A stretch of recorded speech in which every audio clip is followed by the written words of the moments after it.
ত্রয়োদশ জাতীয় সংসদ নির্বাচনের জন্য প্রথম ধাপে ১২৫ আসনে প্রার্থী ঘোষণা করল জাতীয় নাগরিক পার্টি এনসিপি।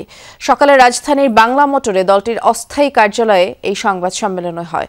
আর ঘোষিত তালিকা অনুযায়ী এনসিপির আহ্বায়ক নাহিদ ইসলাম নির্বাচন করবেন ঢাকা ১১ আসনে, আক্তার হোসেন রংপুর ৪ আসনে, ঢাকা ১৮ আসনে নির্বাচন করবেন নাসিরউদ্দিন পাটোয়ারি, সার্জিস আলম পঞ্চগড় ১ আসনে, হাসনাত আব্দুল্লাহ কুমিল্লা ৪ আসনে, ঢাকা ৯ আসনে নির্বাচন করবেন তাসনিম জারা। ২৫ বছরের ওয়ারেন্টিযুক্ত দীর্ঘস্থায়ী দরজা প্রোটেক্টর, আধুনিক ও মজবুত দরজা। ১২৫ আসনে প্রার্থী তালিকা প্রকাশ করল জাতীয় নাগরিক পার্টি এনসিপি। দাবি, তৃণমূল থেকে কেন্দ্রীয় আসন ভিত্তিক সেরাদের দেয়া হয়েছে প্রতিনিধিত্বের দায়িত্ব। জনগণের টাকা দিয়েই আমরা ইলেকশন করে হেভিওয়েটদের মধ্যে ঢাকা ১১ আসন থেকে প্রতিদ্বন্দ্বিতা করবেন আহ্বায়ক নাহিদ ইসলাম। রংপুর ৪ আসন থেকে সদস্য সচিব আখতার হোসেন, মুখ্য সমন্বয়ক নাসিরউদ্দিন পাটোয়ারি, ঢাকা ১৮। নিজ এলাকা পঞ্চগড় ১ আসন থেকে সার্জিস আলম আর হাসনাত আব্দুল্লাহ লড়বেন কুমিল্লা ৪ থেকে।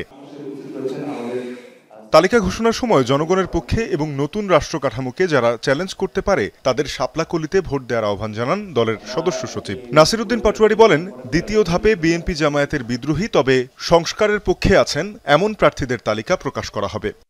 পঞ্চগড় ১ মোহাম্মদ সার্জিস আলম, ঢাকা ৯ ডাক্তার তাসনিম জারা, ঢাকা ১১ মোহাম্মদ নাহিদ ইসলাম, কুমিল্লা ৪ হাসনাত আব্দুল্লাহ। সংস্কারের যে কার্যক্রমগুলো রয়েছে, যেগুলো ভাগ হতে যাচ্ছে, সেগুলো নিয়ে আমরা ক্যাম্পেইন চালাবো যাতে জনগণের সামনে সে বিষয়গুলো স্পষ্ট হয়। পরে দলের আহ্বায়ক নাহিদ ইসলাম জানান, দুর্নীতি, সন্ত্রাস ও ফ্যাসিজমের সাথে সংশ্লিষ্টতা থাকলে প্রার্থিতা হারাতে হবে। বিভিন্ন জায়গায় অস্ত্রের মহড়া হচ্ছে অভিযোগ করে জানান, এনসিপি ক্ষমতার জন্য নির্বাচন করছে না। বলা হচ্ছে প্রার্থী থেকে ভোট দিবেন নাকি মার্কা দেখে ভোট দিবেন, কিন্তু ভোটটা যে গণভোট, ভোটের অন্যতম প্রধান প্রশ্ন হচ্ছে হ্যাঁ অথবা না। এই কথাটা কেউ বলছেন, আমরা এই কথাটাই বলার জন্য নির্বাচনে অংশগ্রহণ করতেছি। আপনারা অনেকে জিজ্ঞেস করেন যে আমরা কয়টা সিট পাবো বা আমরা কয়টা সিট প্রত্যাশা করি। আমরা ক্ষমতার জন্য, ক্ষমতায় যাওয়ার জন্য এই নির্বাচনে অংশগ্রহণ করতেছি না, এটা খুবই পরিষ্কার।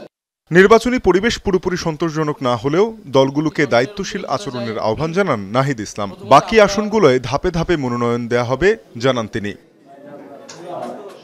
তানজিম শাফিন, যমুনা নিউজ, ঢাকা।